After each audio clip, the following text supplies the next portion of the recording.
I'm sure you've all heard you only get one chance at a first impression, and it's as important that you do that.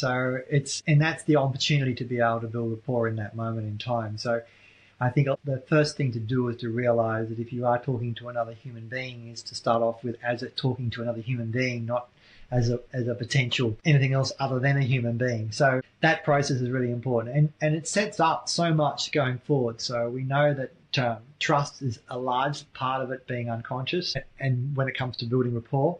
And a lot of people think rapport is off. Research and find out the person's into golf or whatever they're into and doing, and talk about that. And there's an element of that which is a bit spooky, as well as sort of okay.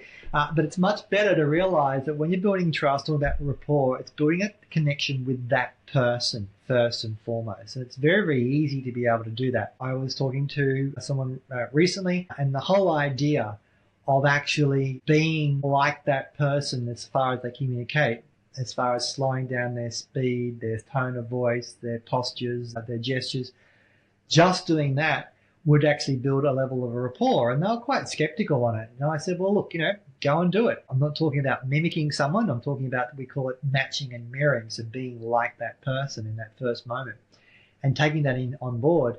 And as a result, very, very quickly, that person's like, I cannot believe the difference that has made in that. And you can't build rapport at the end of the conversation because it's lost. It's got to be done at the beginning of that process. So it's really important. And again, once you've got that rapport, a couple of things are going to happen. You're probably more likely to have the person feel comfortable to actually give you the real objection that they may have to a product or service.